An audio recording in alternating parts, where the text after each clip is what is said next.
Outro convidado, agora no 24 Horas, Fernando Curto, o Presidente da Associação Nacional dos Bombeiros Profissionais. Mas afinal, por que estão a morrer os bombeiros e tantos este ano? Antes de mais, boa noite. Gostava aqui de deixar as nossas condolências, quer à Ana Rita Pereira, quer à sua família, ao Corpo de Bombeiros, aos diretores, aos seus comandantes e, de certo modo, a todos os bombeiros que também estão nesta altura, mais uma vez, enfim, numa situação bastante triste e delicada. Em relação a esta situação, nós há uma semana a esta parte, quando faleceram os outros dois bombeiros, alertamos para várias situações que estavam a ocorrer ou que poderiam vir a ocorrer.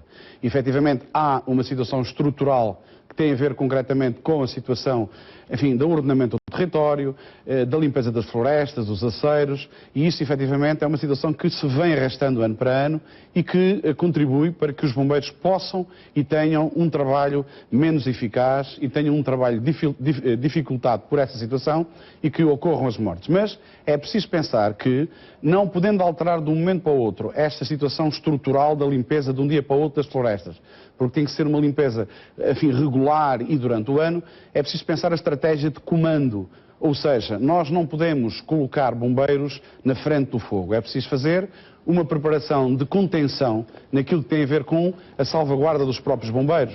E, como se faz noutros países, é preciso usar mecanismos que permitam o derrubo de árvores para criar aceiros, no sentido de que os bombeiros possam aí sim esperar o fogo e não ir de encontro ao fogo ou não ir à procura do fogo para o combater. Fernando, aparentemente foi isso que aconteceu. Os bombeiros estamos a ver as imagens dessa estrada estreitinha, com a floresta de um lado e do outro. Os bombeiros estavam num sítio com muito material combustível de um lado e do outro. Sim, sem dúvida, precisamente por isso.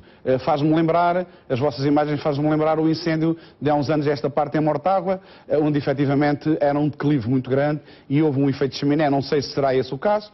O relatório que porventura, e espero que aconteça, portanto possa vir a dar-nos essas indicações para correção, mas queria também fazer aqui uma ressalva, porque nunca é demais dizê-lo, e é preciso também ser frontal e pragmático.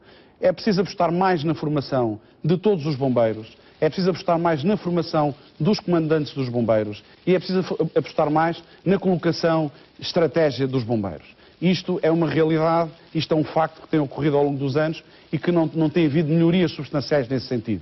Isto não é passar um certificado de incompetência a ninguém, antes pelo contrário, é preciso refletir numa perspectiva de mais-valia e de organização. Porque deixe-me dizer-lhe, se continuarmos com a estratégia de combate que temos vindo a verificar este ano, naquilo que tem a ver com a quantidade de incêndios, enfim, o número de incêndios e o modo como os incêndios estão a ser combatidos, corremos o risco de poder haver ainda mais infelicidades com outros camaradas bombeiros. E penso que esta é... Mas também nenhum país do mundo consegue combater 300 incêndios num dia, e um país com o nosso tamanho, mais ainda com dificuldades. Por isso mesmo temos que ter uma estratégia que permita salvaguardar aqueles que são os homens que estão a combater os incêndios. E como nunca é demais, e eu com toda a franqueza também deixo-me dizer-lhe, é verdade que o vento é um fator importante e a sua variação é incontrolável, é de facto, digamos, um fator importante, mas é preciso repensar, como lhe digo, a colocação dos homens no terreno.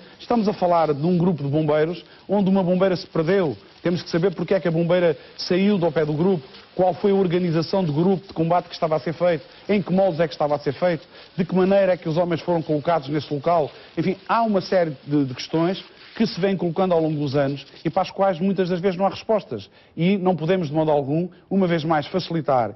Como lhe digo, temos que ser pragmáticos porque a vida dos bombeiros é muito importante.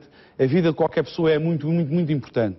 E nós, muitas das vezes, vemos por parte dos políticos ações de adiamento, como lhe referi. Estamos a falar concretamente da prevenção e aqui, com toda a franqueza, deixe-me dizer, há dois fatores importantes. Há uma balança com dois pratos, que é o prato da prevenção e o prato do combate. No combate há um investimento grande, como o Sr. Ministro disse muito bem, de muitos meios, mas na prevenção não existe rigorosamente o investimento que existe no combate. E aí é que começa o problema de dizer vários técnicos. Fernando Curto, ao longo dos últimos anos fez-se um esforço de profissionalização de algumas estruturas dos bombeiros, nomeadamente na chamada primeira intervenção, aqueles bombeiros que vão quando o fogo é pequeno e quando pode ser apagado.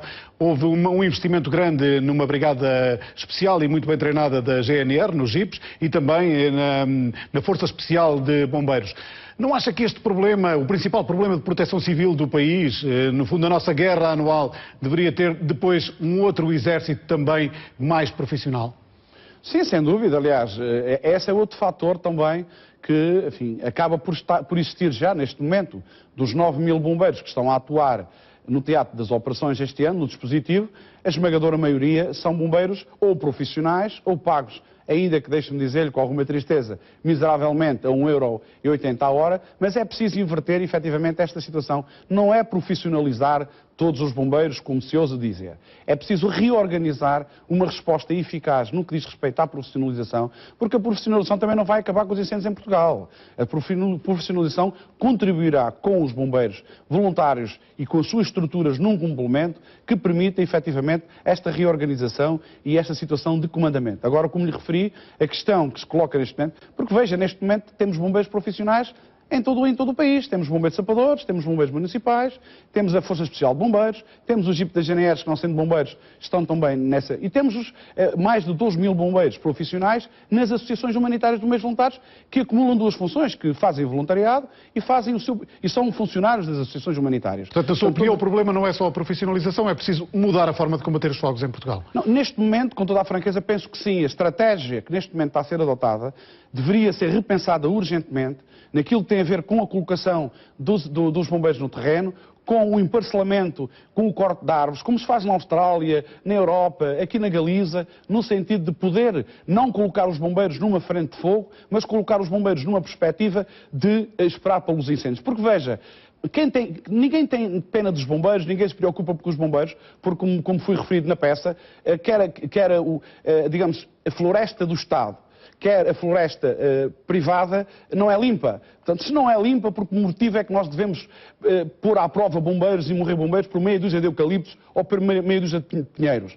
Temos que salvaguardar e, efetivamente, combater os incêndios, mas numa outra perspectiva, limitando, porventura desbravando algumas árvores, porventura criando aceiros através das árvores cortadas, porventura criando, através das máquinas de arrasto, possibilidades de tamponamento dos incêndios e colocar os bombeiros e as suas viaturas numa salvaguarda que permita combater o incêndio, mas que reduza substancialmente a vida dos bombeiros. Porque não podemos pôr os bombeiros nas ravinas, como vimos nessa peça, a combater para extinguir um incêndio em meia dúzia de pinheiros e depois morre mais uma bombeira. Portanto, se os responsáveis da floresta, se o Ministério da Agricultura e as suas direções regionais tanto, que superintendem esta área florestal, se não estão preocupadas durante o ano, por que motivo é que quando morrer bombeiros neste flagelo que todos os anos acontece, e como lhe digo, é preciso repensar efetivamente esta estrutura de combate e repensá-la urgentemente para que não possa acontecer novamente o que aconteceu já este ano, que é dramático, que é, digamos, assustador. Obrigado, Fernando Curto, por ter vindo a este 24 horas a olhar para um dia negro para os bombeiros, mais um morto, desta vez a combater um fogo numa zona que deveria ser de floresta protegida.